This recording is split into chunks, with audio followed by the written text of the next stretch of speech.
Welcome to the show. Welcome back. We're here, and start the timer. Start the timer. I got bobblehead Jesus. Okay, so we're Sands here. the timer rolling. Palm Sunday. Palm Sunday. It's a great Sunday. So we're talking about Palm Sunday today. Jesus' triumphal entry into Jerusalem. Jerusalem, that's right. And I think that what's interesting about this return to Jerusalem is it's highly dangerous, right? Like, it's a highly dangerous situation for Jesus because there's the authorities there, like High visibility. Everybody's coming in for Passover. Everybody's converging on Jerusalem. He goes as well. We're fulfilling prophecy. Yep. He's rocking the boat, right, already. Rocking the donkey, actually. Riding right through. Right on in. Triumphal entry. Come riding in on a donkey. So, thinking about it, I'm very risk adverse. Okay. Very risk adverse. I like to think of all the risks before I do anything, and generally it makes me not want to do things because it's too risky, right? Because I've thought of all the risks. Wow. Yeah. I mean, we've been doing this a while, but I don't think of you as a risk-adverse person. Oh, really? Necessarily. Well, and because I am the opposite, a common phrase of my internal dialogue is, whoops, didn't think that through. Like, whoops, didn't think that through. And I think that's kind of the opposite of risk adverse. Yeah, that's the opposite. I'm highly risk adverse. And so, but see, you were like, let's do a podcast. And I was like, dude, that could go wrong. Man, we're just a couple lay people, man. We're going to get it wrong. It's okay. Yep, that's true. People can't make fun of a couple lay dudes talking about Jesus together. Like, well, they can. But it doesn't define us. That's right. So, what are some people that you know, or some examples of people that like move towards risk? Like, they see the risk, but yet they choose to go do it and embrace it. I think the snowball or the softball you're lobbing up here, right, is we all know first responders that, like, not only is it their occupation, but it's, for most of them, it's their calling, and they got into it, like, they made the cut to get to the position that they were in as a first responder literally running towards the fire, not from it. Yeah. First responders. I think of like missionaries that go to like hostile countries. I think of, any time that somebody, I think of journalists, right? Like the war correspondent journalists who aren't there to fight, right? That's not their job, that they're not trained for it, but they want to get the story out, right? They want to make sure that we here, or wherever they're from, the people that they're from, know the information, get the story, get the pictures, get the video, that kind of stuff. I think and it's right in line with a first responder, right? I think of those people, Yeah, kind of like that the very high view of like good, responsible journalism, like that pursuit of truth. Yeah. That, like some of those folks are so caution into the wind because of the pursuit of that truth. Is what, I totally see that. Yeah. So that's interesting to me, because I don't think I would choose to do that. Right? Like, I think maybe in my youth, I would have been more inclined to do it, but not in my old age with kids and, all that kind of stuff. So I just don't, and look, do you find that though? And obviously, we're not gonna, but do you find that ability admirable? Yeah, I think we've glorified it in our culture. Yeah. Think of Braveheart running off ahead of the rest. I think you can find that in all sorts of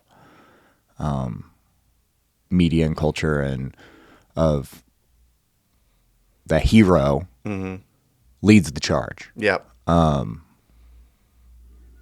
we admire that. A leader leads, right? Yeah, I think that there's a fine line between doing something, going towards risk as being an admirable thing, and being reckless, right? So like, I would, and I'm sorry if anybody out there is, but like adrenaline junkies that like to jump out of, like, you know, they throw their parachute out and then they kind of wait 10 seconds and then they jump out and then try to put their parachute on and survive. You know, like that's not, to me, admirable risk.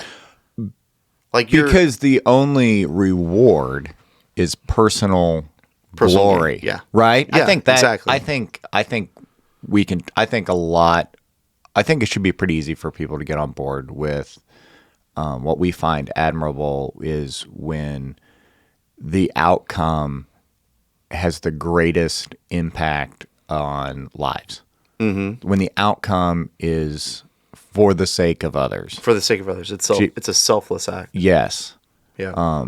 There may be glory attached to it, or but that's not the motivating factor. That's not the motivating factor. Yep. Yeah. So when it is the motivating factor, when people take the calculated risk or the uncalculated risk for strictly the pursuit of glory, not admirable at all. Yeah. Side question. Mm-hmm. To admire someone. Yes. And to find it admirable. Mm-hmm.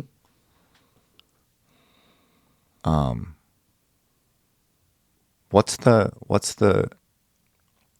also like a leader? Like, is that a naval term? The admiral of the ship? Yeah. Captain. But in there, I mean, I think the captain isn't there in the ship. I mean, the admiral, like, is he over in a fleet? I don't have maybe. Yeah, that would probably be. Okay. We've just said admiral many times, and now, like, when you now say you a word, wanna just now say when you it. say the word a bunch of times, it doesn't make sense to you starts anymore. losing its meaning. Yeah. Just happened. But then I was like, hey, isn't that like a position? It is. But so did everybody admire that office of the leadership, and they're like just admired the guy so much that he was just admirable? Admirable. So that's bad. That's a horrible dad joke. So here's the interesting question, okay? Because even though I'm risk adverse, some might say that I don't necessarily seek confrontation, but I am not afraid of confrontation. You don't shy away from confrontation. Right. So do you think most people not necessarily seek or avoid confrontation, but do you think most people are like they're okay with it and they're like, just, you know, hey, I don't mind it if that's what we got to do? Or do you think most people will try to get away from that confrontation as quick as possible? I think most people avoid confrontation, but we live in a funny time where you can lob confrontational, incendiary things from a distance, behind a screen, with your thumbs, not making eye contact in the same room in conversation. Yeah. So I think someone to have a hard conversation, it's a very rare trait for someone to not shy away from a hard, crucial conversation in person and charge right into that nobly for the good of the potential outcomes. For sure. I think that is a very, very rare trait. Well, now, I think we live in a time. Now, my qualifier is that I think we live in a time that our communication abilities have greatly broadened the spectrum of people who will engage in confrontational rhetoric. So, like, what I would say is, in relation to Palm Sunday, Jesus didn't just write a strongly worded letter and send it to Jerusalem from the safety of a hut somewhere that they don't know where he is. Right. So that's kind of your point. Yeah. Like today, it would be easy for us to send a strongly worded letter to somebody, whether it's, on social media or an email or whatever. It's so easy for us to do. If we really want to be courageous, we would hand pin it. We would hand pin it. Right. Nail it to the door. Then run off. But yeah, I mean, the send it with a courier. Today, to be able to have a disagreement with somebody, maybe written, right? It starts off written, email, you're at work, somebody fires you an email, you fire off an email, they fire you back an email. It takes I would agree, it takes it would be a rare situation for one of those people to be like, stop. Meet me at the water cooler. Meet me at the Starbucks, right? Not a sponsor. Just opened, though. Just opened. Could be a sponsor. And let's get a cup of coffee and let's talk about this, right? And not for the sake of I'm going to prove my point right and your point wrong, but to let's navigate the conflict as two adults and move through it, right? Now, what I find interesting about this conversation is that Jesus wasn't really there to navigate the conversation, right? Like he wasn't there to be like, hey, I guys, I get what you're doing, I get what's going on, but maybe we should really look at this. He was pretty forceful with a lot of his words, right? So, it's an interesting. We would not find that trait. Like if that was me, right? If you and I had a disagreement and I came storming in here and I was like, "You're wrong, dude. Let me show you how you're wrong." You're not going to take that very well. No, I'm going to puff up. Yeah, right? You're not going to take that very well. And so you wouldn't look at me as that's an admirable quality of me, right? You'd be like, what's this jerk doing, right? So I think that's what's kind of cool that makes this situation so unique, right? Is that, I guess you could say the authority did kind of puff up at him, right? Yeah. But the fact that he was so consistent, that Jesus was so consistent in his message and in where he was and what he said, that nothing deterred him, right? The fact that he can go into certain danger, right? And be fine about it, is and still be him is amazing to me, right? So we have these people as he comes in, the expectations of Jerusalem, the Jewish people, that the Messiah was coming to be a military leader, to be an actual king, to be a conqueror, to drive out the Romans, to restore the rule of Jerusalem to the Jewish people. That's what they thought was happening. Right. That's like Palm Sunday, right? Like they're like, oh yeah, now this is happening. Here's our king, our ruler coming to defeat all of our enemies with the sword. Drive them out. They will drive them out. Yeah. Scared and gone. Yeah. And he chooses to get a donkey to ride in on. Faux show. And I think that is, so that shows kind of the humility or restraint in that time because Jesus could have come in as the conquering hero, right? But he chose to be more humble about it. Yeah, but prophesied in Scripture, I believe Isaiah was the king will come in riding on that colt. So it's fulfilling the Scripture, and the cool part about it was Jesus didn't like, hey guys, somebody round me up a donkey so I can fulfill Scripture. Right? He was like, oh, by the way, you two cats, head into the city, you're going to find a donkey, you're going to untie it, and the owner is going to be like, hey guys, what are you doing? That's mine. And then they're like, hey man, Lord requires it. And then that guy's going to be like, oh no, that's cool. That's cool, dog. Right? That's like, why didn't you say so? Yeah. Like that's not how life happens in this century or the first century. Even like, I don't even think I could like go over to Mike's house and be like, dude, the Lord requires this. I need your donkey. He'd be like, no, man, that's my donkey. That's fine. What do you need it for? Yeah. There'd be I way can't more. Really tell you. The Lord requires it. And Mike and our friends. Right. Now, Mike would not shy away from a confrontation, though. Correct. So I think he'd be okay with that confrontation. So tell me about a time where, going back a little bit with the confrontation portion, difficult conversations, right? I read this book. I can't remember if I read this book before, but Crucial Conversations. Yeah, it's a big leadership book, right? It's about how to have and when to have those crucial conversations with someone, either a coworker or an employee or whatever. It's really meant for leaders of people. But I think my key takeaway from that, and I don't know how it all was worded, but it's how to keep the emotion out of not getting to the emotional side and maintaining the outcome in mind and the desired outcome and how the desired outcome is for the most good and pursuing that in a noble way through navigating a difficult conversation and not letting it devolve into an emotional confrontation. Yes.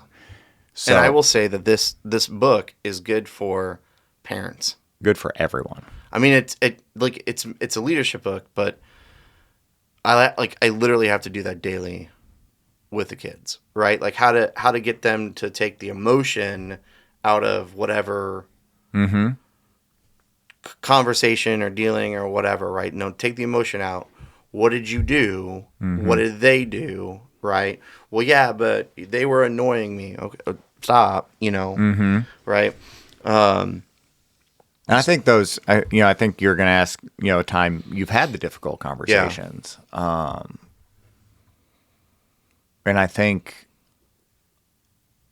the hardest ones are where emotion is involved. Right? Relationally. When two parties relationally aren't desiring the same outcome. Right. Like pretty awesome team when you're in a relationship and desiring the same outcome. Yeah, yeah. Pretty hard to stop that, but not really going anywhere if two outcomes are desired, and that has to be navigated with all the emotional baggage tied up in it. Yeah, yeah. I remember a while ago, I had this employee. I was a supervisor. I was a manager. I had this employee, and he was in a role, but like struggling in that role, right? And then like that, because he was struggling, it made him nervous, right? Then he didn't want to come into work because he knew he was going to mess up because he was struggling, that kind of, it was like this spiraling thing, right? And I sat him down and I was like, hey, like, what's going on? You're not coming into work. When you do, like, work's not really that great. And he's like, I can't do this job, right? And I'm like, okay, well, what job do you want? Like, what do you want to do, right? And he's like, well, I want to do this job, right? And I'm like, okay. So, like, my outcome was I wanted him to do the job that he was in. And he wanted to do a different job. That was his outcome. It was two completely different outcomes. But to navigate it, I was like, okay, like, I don't have a problem moving you in a different role, but I need to see you perform in this role first. You don't have to be the best, but you got to be at least average, right? Like, you got to at least come in and do your work before I give you this other, like, it's kind of like that, with kids, that reward system, right? I mean, it sounds like the exact conversation I had with the 6th grade baseball team last night. Okay. Right? There's two things, little tidbit for everybody out there listening. There's two things you can control in organized sports, and I think it spills over into life. Okay. You can control your attitude and your effort. Altitude. Oh. Your effort. Effort. Your attitude and your effort. If you can control, you can control those things. Mm-hmm. And if you're not controlling those things, all the other variables you don't control, what's it really matter anyway? Mm. Okay. You don't control the actions of others. You don't control the outcome of a situation or a call. Sure. But if you don't control your reaction in your attitude, and you don't control the effort you put in, what's the point? What's the point? So yeah. So if you can consistently in all the situations, as the other variables you don't control are ever evolving and changing, if you can consistently control your attitude and effort, that sets you up for the best possible outcome. Yeah. Yeah. Regardless of what, I'm with you. Regardless of what changes, you have the worst umpire possible in the history of the game. Well, if you have a bad attitude and no effort, what's the possibility of overcoming the adversary of a situation you're not happy with? Do you like to? I like to do this a lot. I like to say a statement knowing that my kids have no idea what it means, but then waiting for one of them to ask before I explain it. Great example. Okay, hit me. I tell the girls all the time, your attitude determines your altitude. Okay. It's very similar. Very similar. You say it all the time? I say it all the time, right? So when somebody's got a bad attitude, I'm like, hey, your attitude determines your altitude right now. And like, has anyone I've said ever? it for like over a year. And then finally, my middle, my third grader, she's like, Dad, what does that mean? So then I explained it, right? She's like, oh, I had no idea what you were talking about. And I'm like, yeah. I had this biology professor, okay, that, he would draw, like whatever. So we're talking about the digestive system, right? And he's got the little person's body, and esophagus, and you go down and right draws the liver, right, and going down, and then he comes back to the liver, and he just does this little like pinwheel circle thing, right? And so like all of us are just doing the same thing, right? Doing the same thing, and then one of the students is like, he's like, what's the circle thing? Yeah. He's like, onions. You got to have liver and onions, right? Well, anyways, he had done that for 20 years.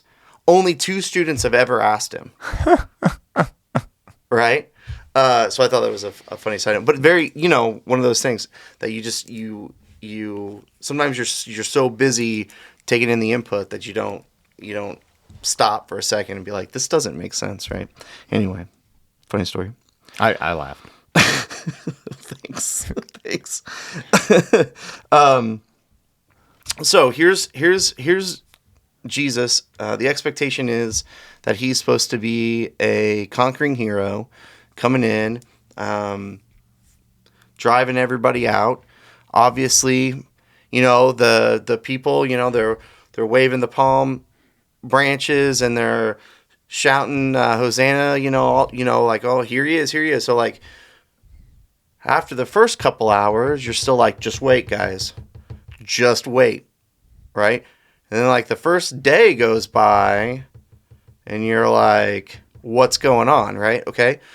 So obviously there's this expectation of him, and he doesn't live up to their expectations. He doesn't want to live up to their expectations. Right?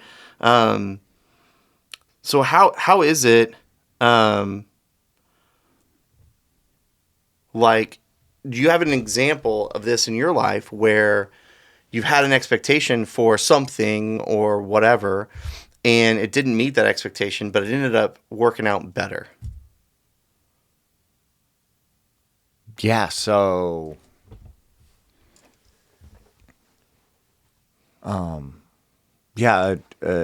example of sticking to the plan, following, maintaining your attitude and your effort in a direction, even when you don't see the results you're expecting to see. Yep. I got a great example. Man, I've been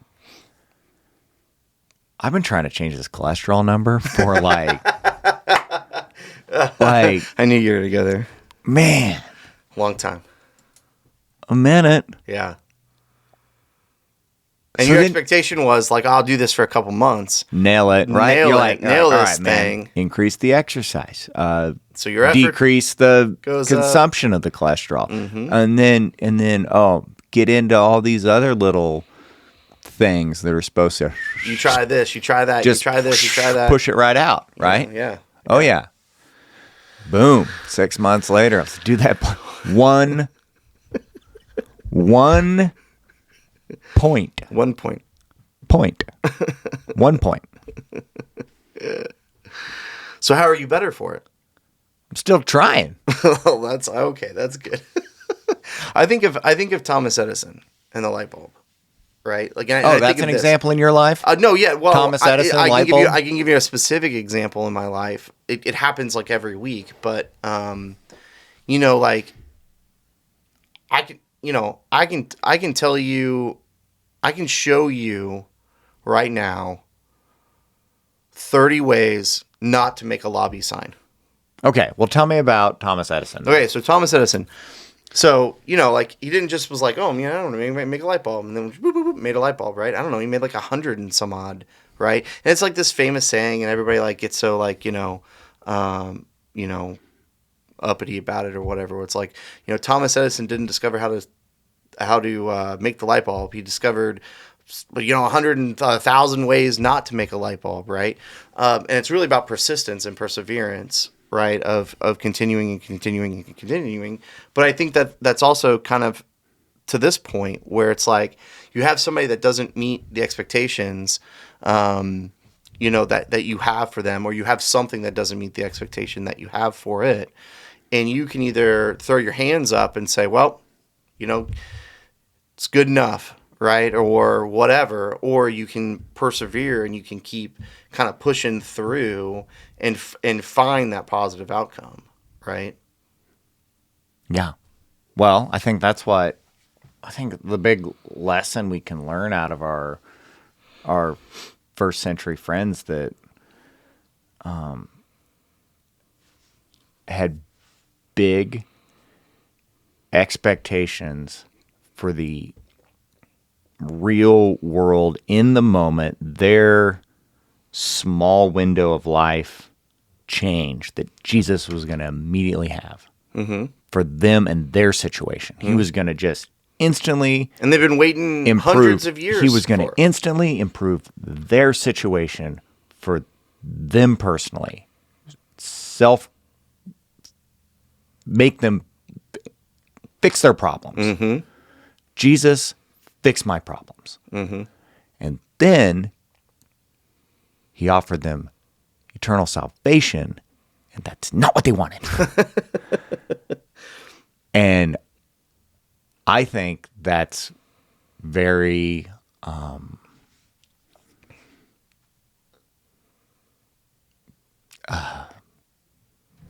that gets you. Yeah. Because that's what we do. And we're like, we have these big expectations that Jesus is going to do what we want him to do for our life. Well, he wants us to do our life for him, for the sake of others. And sometimes it's really hard for us to get on board with that. Yeah. And we'll turn like they do in this story. Yeah, I think there's 2 points there that are there's 3 points that I thought of, and one of them is that I wish I would remember who it was, but there was a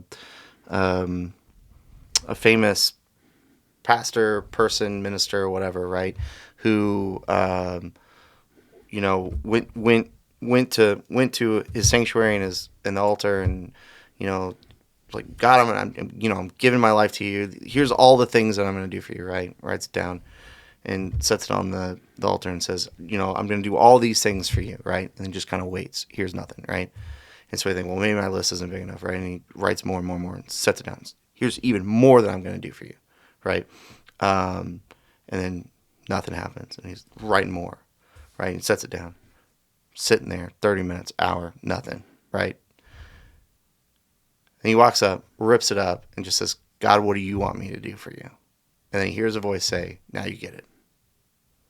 Because it's not about what God can, like, it's just a weird, like, dichotomy of that what God and what Jesus wants you to do is he wants you to do for them, not get something in return, but you do get something in return, right? Which is such a weird, like, it's such a weird thing, right? It's like, when you go out, I don't know, this is a horrible example. When you go out to dinner and with your parents and you pay, right?